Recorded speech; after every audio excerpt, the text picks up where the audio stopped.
वाली, बड़ी वाली, बड़ी वाली, कुआर वाली अनिया का हां कभी कौन बात करे थी तो देखा दिखिया ने दिखिया की कौन पहाड़ टूट पड़ा कौन पहाड़ टूट गया कहां तो अपन घर के बाहर है तुम्हारे कचरा का बीच रोड पर किया देखते थे देखियो तो पंडित जी के बरंतिया आयो नेताजी गरीब जिंदगी कोनो जिंदगी नहीं होय छे हमरा कोड़ी करी नहीं छे तो तरफ करी तो तानी कपार पर तब देखो देखो पंडित जी कते देखत में तो बैठ रहल छे कहां तरफ के बुझल नहीं था गांधी इशारा करे छे ए विषय में बेसी जानकारी कर ले आज ग्राम पंचायत में बैठक छे हम कहीं जाना छी चलो हां चलो चलो चलो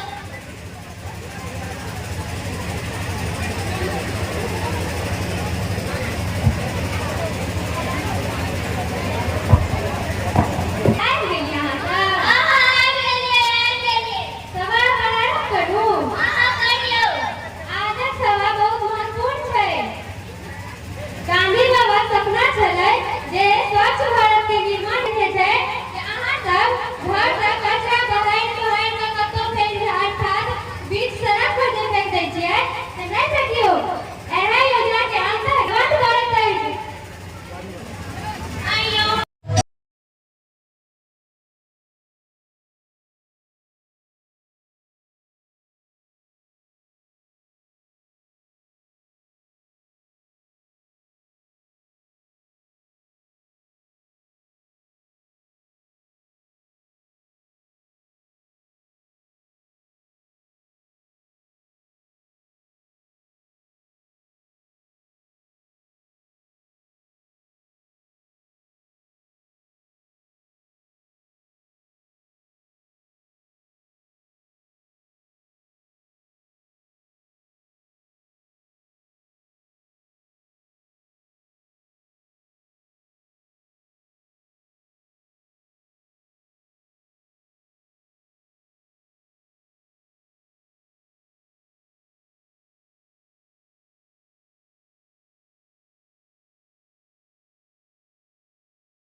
देख देख देख तू या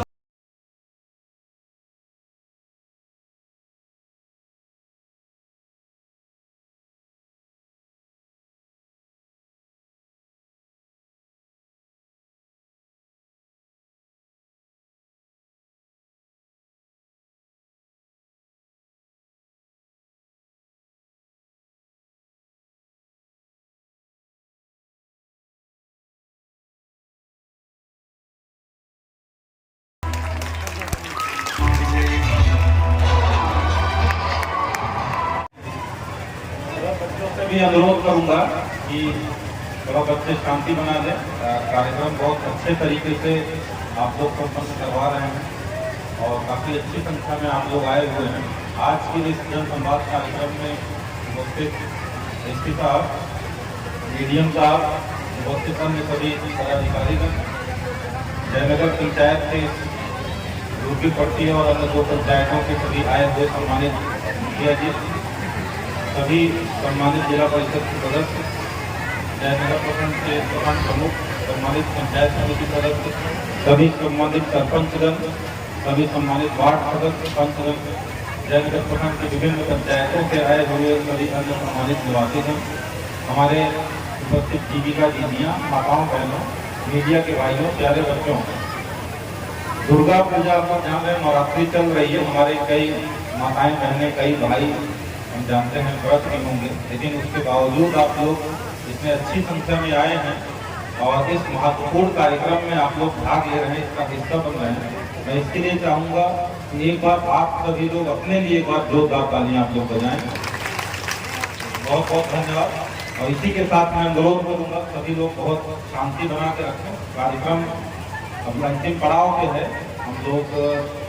जनसंवाद कार्यक्रम जो कार्यक्रम जिस तरीके से उद्देश्य के लिए आयोजित कर रहे हैं उसमें दो प्रमुख उसका हिस्सा है। एक तो है कि सभी सरकारी कार्यक्रम जो चलाए जा रहे हैं उसके बारे में आपको जानकारी देना और जो सरकार की उपलब्धियां रही हैं विभिन्न कार्यक्रमों के तहत उसके बारे में आपको बताना,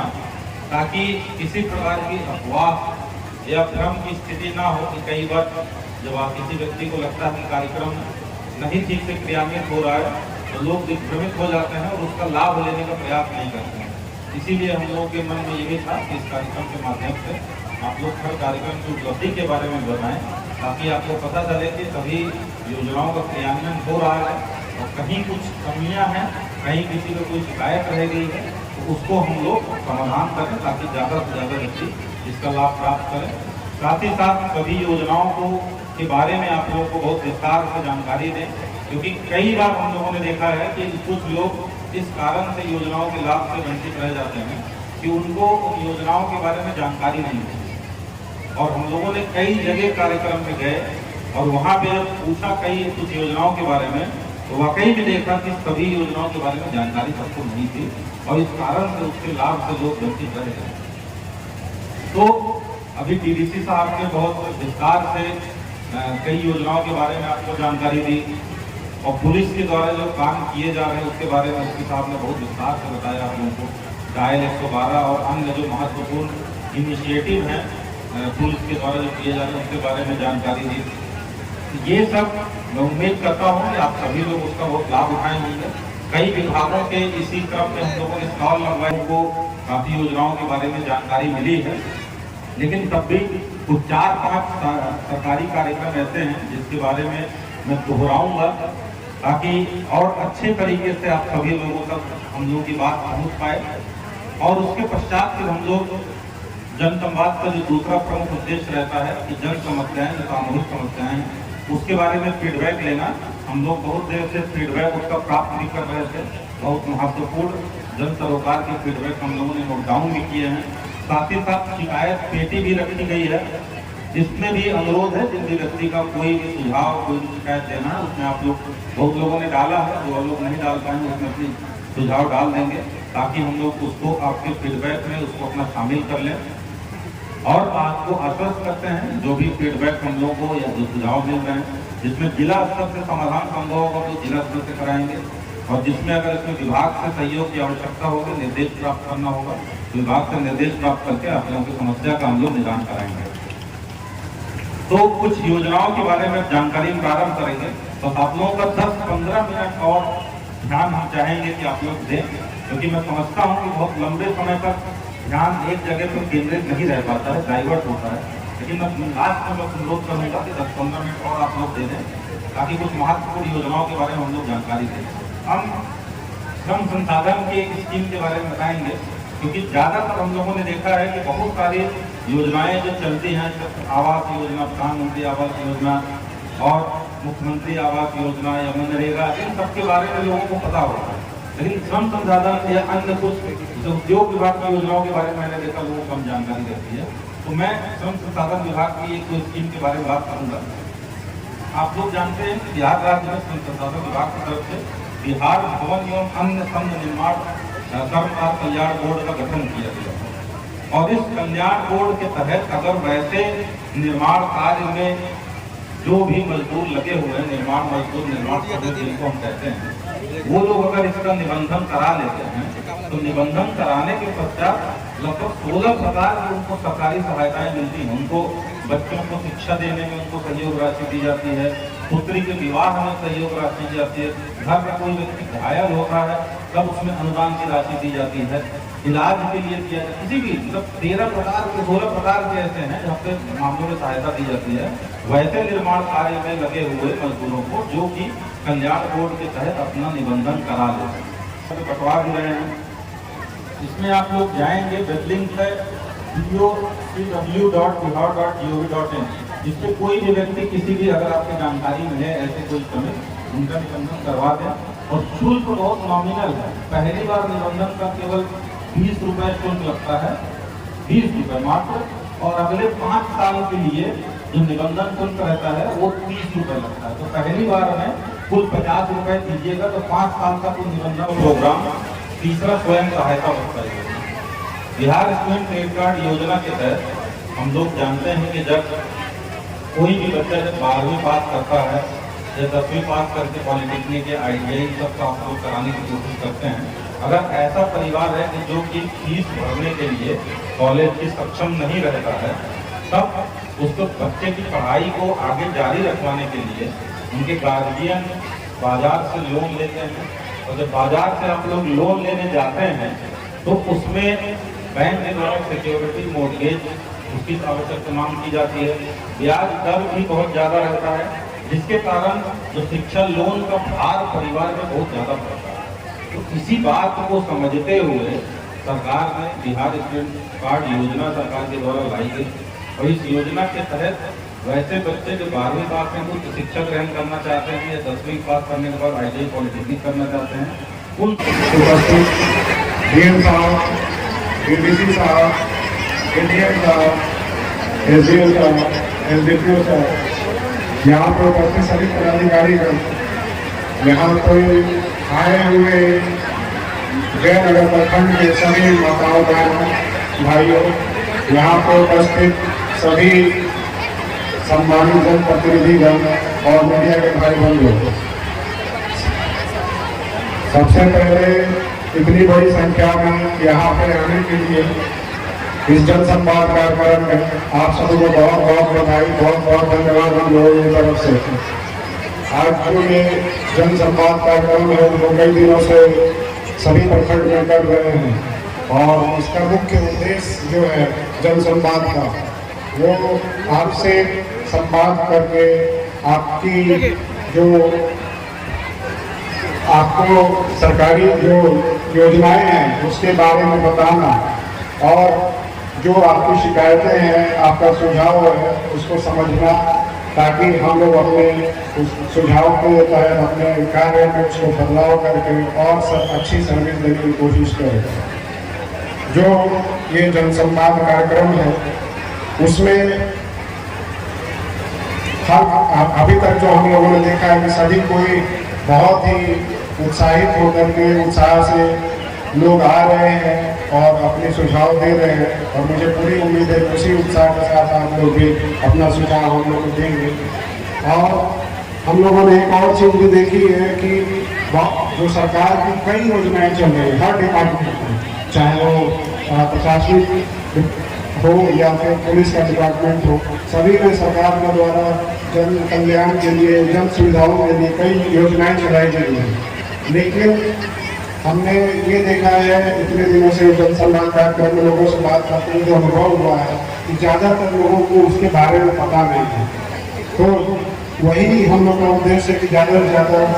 जो योजनाएं हैं उसके बारे में आपको बता सके ताकि आप लोग भी उसका फायदा उठा सकें। जो मैं पुलिस की जो कार्य हो रही है जिले में और जो योजनाएं सरकार के द्वारा पुलिस से संबंधित चलाई जा रही है उसके बारे में थोड़ा सा बताऊंगा। तो सबसे पहला तो हम लोगों का अभी कोशिश ये है कि ज़्यादा से ज़्यादा पब्लिक और पुलिस का समन्वय बढ़े, ज़्यादा से ज़्यादा लोगों के साथ मिल करके जो है वो अपनी पुलिसिंग बेहतर करें। और उसमें उस क्रम में हम लोगों ने इस कोशिश के तहत फरवरी का पुलिस जन सहभागिता मोटरसाइकिल रैली चलाई थी। उद्देश्य उसका भी ये था कि सभी गाँवों में हमारे पुलिस पदाधिकारी, पुलिस कांस्टेबल मोटरसाइकिल से गए और सभी गाँवों में बुजुर्गों से, महिलाओं से, युवाओं से मिल करके उनसे उनकी शिकायतों को समझने की कोशिश की, उनका जो सुझाव है पब्लिक का जो सुझाव है, पब्लिक की जो अपेक्षाएं हैं उनको समझने की कोशिश की और जो फरवरी माह में ये पूरी जनसहभागिता मोटरसाइकिल रैली हुई उसमें लगभग हम लोगों ने 11,000 किलोमीटर से ज़्यादा तय करते अलग अलग टीम के द्वारा और 50,000 से ज़्यादा लोगों से हम लोगों ने बात की, उनसे संवाद किया, उनकी फीडबैक दिया और ये मतलब पूरे मधुबनी जिला में 2000 गाँव है, 3800 से ज़्यादा वार्ड है, सभी जगह पे और उससे हम लोग को फायदा ये हुआ है कि उनके जो सुझाव हुए उसके सुझाव के बाद हम लोगों ने अपने कार्य को और सुधार करने की कोशिश की है और ये लगातार बहुत जारी रहेगा इसी तरह के आप लोगों को सुझाव करके जो एक और सरकार के द्वारा बिहार सरकार के द्वारा नई योजना चलाई गई है, नई सर्विस चलाई गई है जो पूरे बिहार में चल रही है, पुलिस से संबंधित है, वो है डायल 112। डायल 112 सेवा मेरे ख्याल से बहुत लोगों को नहीं पता है। जयनगर में भी डायल 112 सेवा जो है चालू है। ये आपातकालीन सेवा है जिसमें किसी भी तरह का आपातकालीन स्थिति आपके साथ होती है, चाहे वो पुलिस से संबंधित हो, चाहे वो स्वास्थ्य से संबंधित हो या अग्निशमन से संबंधित हो, आप 112 पे कॉल कर सकते हैं। ये टोल फ्री नंबर होता है, इसमें आपको कॉल करने में कोई चार्ज नहीं लगता है और 112 पे कॉल करेंगे तो इसमें कॉल सेंटर जो है पुलिस के पदाधिकारी बैठे होते हैं जो पटना में स्थित है और वहाँ से जो संबंधित जहाँ से भी लोग कंप्लेन करते हैं संबंधित थाने को या संबंधित डायल 112 की गाड़ी को कॉल जाता है और वो आपके पास एक समय निश्चित समय सीमा अंदर में आपके पास पहुँचते हैं। हम लोग का उद्देश्य है कि जितनी जब भी कोई आपातकालीन कॉल है लोगों का, चाहे वो पुलिस से संबंधित हो, झगड़ा लड़ाई है, कुछ भी हो जाता है तो लोग कॉल करते हैं, थाना को कॉल करते हैं। थाना को कभी कभी समय लगता है पहुँचने में क्योंकि वो अपना